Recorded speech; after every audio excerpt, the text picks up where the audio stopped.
কোয়েল পাখি পালনে লস হয় কেন? আমরা যারা কোয়েল পাখি পালন করি অনেকেই অনেক ক্ষেত্রে লস করি।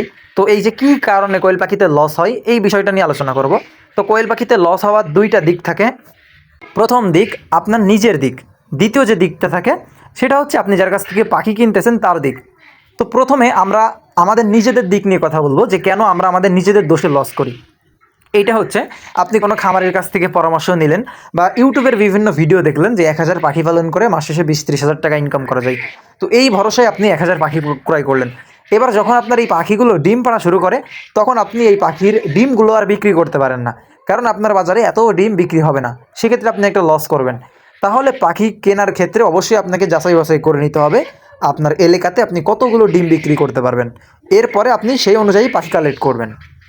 এবং আরেকটা বিষয় সেটা হচ্ছে, মনে করেন আপনি জিরো বাচ্চা কিনে আনলেন। এখন আপনি যদি জিরো বাচ্চা ভালোভাবে বুডিং করতে না পারেন সেক্ষেত্রে শুরুতে আপনার একটা লস হবে। আপনি বুডিং করতে পারেন না, সেক্ষেত্রে আপনি বুডিং কমপ্লিট করা বাচ্চা কিনলেন। এখন এই বুডিং কমপ্লিট করা বাচ্চা কিনে দেখা গেল আপনি 1000 বাচ্চা কিনলেন, 500 পুরুষ 500 মহিলা হলো। এই 500 পুরুষ পাখি বিক্রি করতে যে আপনি হিমজিম খেয়ে গেলেন বা বিক্রি করতে পারলেন না, তখন লস করে আপনাকে যে কোনো একজনের কাছে বিক্রি করতে হবে। তখন কিন্তু আপনি একটা লসের ভিতরে পড়ে যাবেন। এই তিনটি বিষয় খেয়াল করলে আপনার দিক থেকে লস হবে না। এবার খামারের দিক থেকে কী কী লস হতে পারে? খামারের দিক থেকে আপনার যে লসটা হবে সেটা হচ্ছে, মনে করেন আপনি কিনলেন 30 দিনের পাখি, আপনাকে 20 দিনের পাখি দিয়ে দিল, এটা কিন্তু লস।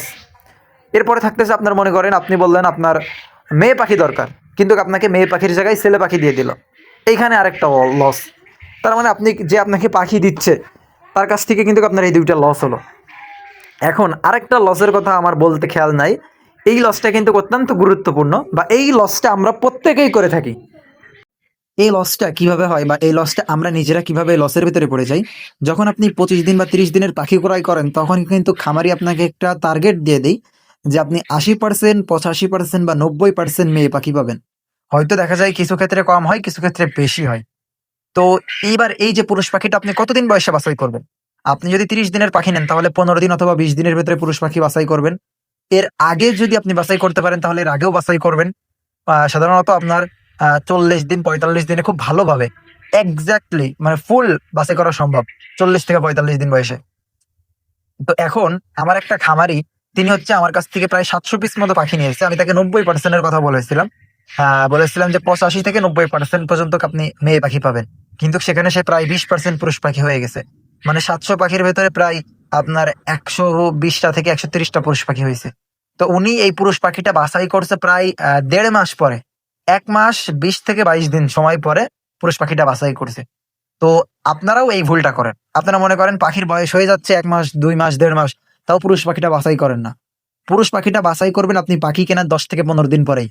তো যদি বাছাই না করেন তাহলে এখানে কি লস হবে? যদি আপনার পাখিতে 1 মাস খাবার খায়, 1 মাসে আপনার 100 পাখির পেছনে মিনিমাম খরচ হবে আপনার প্রতিদিনে 2.5 কেজি খাবার।